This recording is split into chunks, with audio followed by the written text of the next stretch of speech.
জাপানের house of কাউন্সিলর্সের উচ্চকক্ষ প্রভাবশালী সদস্য ও ক্ষমতাসীন লিবারেল ডেমোক্রেটিক পার্টির এলডিপির শীর্ষ রাজনৈতিক ব্যক্তিত্ব মাতোসুশিতা সিম্পেই সম্প্রতি মুন্সিগঞ্জের সিরাজদি খান উপজেলা সফর করেছেন।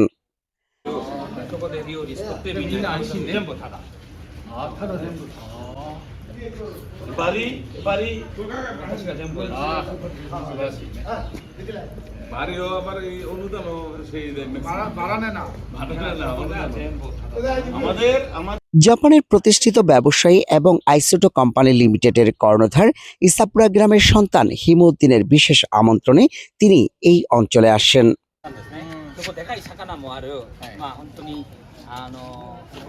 সফরকালে তিনি স্থানীয় শিক্ষা প্রতিষ্ঠান, সামাজিক সংগঠন পরিদর্শনের পাশাপাশি স্থানীয় শিক্ষক, শিক্ষার্থী ও বয়োজ্যেষ্ঠদের সাথে কুশল বিনিময় করেন।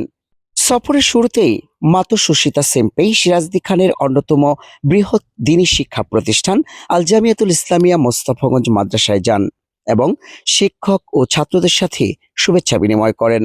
পরবর্তীতে তিনি তার বন্ধু হিমউদ্দিনের স্মৃতি বিজড়িত ঐতিহ্যবাহী ইসাপুরা সরকারি মডেল উচ্চ বিদ্যালয় ঘুরে দেখেন।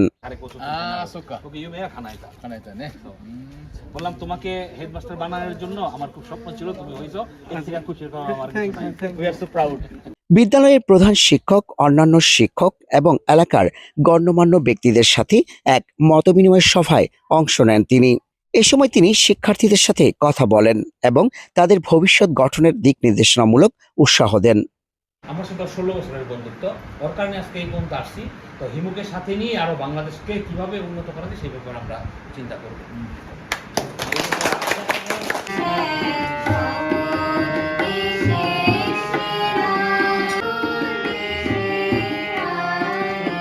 বিকেলে জাপানি এই সংসদ সদস্য ইসাপুরায় অবস্থিত বোরহান আনোয়ারা বৃদ্ধনিবাস পরিদর্শন করেন। সেখানে অবস্থানরত প্রবীণ বাসিন্দাদের সার্বিক খোঁজখবর নেন এবং তাদের সাথে আন্তরিক সময় কাটান। পরিদর্শন শেষে সাংবাদিকদের বিভিন্ন প্রশ্নের জবাবে মাতোসুশিতা সিম্পেই বাংলাদেশের সম্ভাবনা ও জাপানের সহযোগিতা নিয়ে ইতিবাচক আশাবাদ ব্যক্ত করেন। তিনি জানান, বাংলাদেশের দক্ষ তরুণদের জন্য জাপানে নতুন নতুন কর্মসংস্থান সৃষ্টির উদ্যোগ নেওয়া হবে। বাংলাদেশে জাপানি আধুনিক প্রযুক্তির উন্নত চিকিৎসা সেবা চালু করতে তিনি ভূমিকা রাখবেন বলে জানান। まずヒムさんはね、日本でも大成功されていますけれども、故郷に思いを寄せてね、それでいろんな支援とか、故郷の話も私もよく聞いていました。বাংলাদেশের যে ইয়াং জেনারেশনটা এতই বেশি যে ইয়াং জেনারেশন না শুধু, তাদের এডুকেশনের পরে তাদের কোনো কাজ নাই, এই ব্যাপারটা আমরা চিন্তা করতেছি। এবং সবার চোখ সবসময় মনে করো একটু হাসি খুশি থাকে এবং খুব মানে হ্যাঁ থাকে। এই জন্য এই দেশের ইয়াং জেনারেশনটাকে জাপানে নেওয়ার জন্য আমরা আপ্রাণ চেষ্টা করব।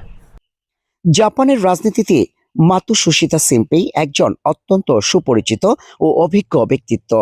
বাংলাদেশের মুন্সিগঞ্জ জেলার সিরাজদি খান উপজেলা সফর করে যাওয়া মাতোসুশিতা সিম্পেই 18 আগস্ট 1966 সালে জাপানের মিয়াজাকি প্রিফেকচারে জন্মগ্রহণ করেন। তিনি লিবারেল ডেমোক্রেটিক পার্টির এলডিপির একজন রাজনীতিবিদ। তিনি 2004, 2010, 2016 এবং 2022 সালে জাপানের উচ্চকক্ষে হাউস অব কাউন্সিলর নির্বাচিত হন। পূর্বে তিনি জাপানের অভ্যন্তরীণ বিষয়ক ও যোগাযোগ প্রতিমন্ত্রী এবং ক্যাবিনেট অফিসার স্টেট মিনিস্টার হিসেবে অত্যন্ত দক্ষতার সাথে দায়িত্ব পালন করেছেন। রাজনৈতিক বিশ্লেষকদের মতে জাপানের ভবিষ্যৎ প্রধানমন্ত্রী পদের অন্যতম শক্তিশালী দাবিদার হিসেবে মাতোসুশিতা সিম্পেইয়ের নাম বিবেচনা করা হয়। তার এই সিরাজদি খান সফর বাংলাদেশ ও জাপানের বন্ধুত্বের সম্পর্কের নতুন দিগন্ত উন্মোচন করবে বলে স্থানীয়রা মনে করছেন। Desk report, hello Bikrampur.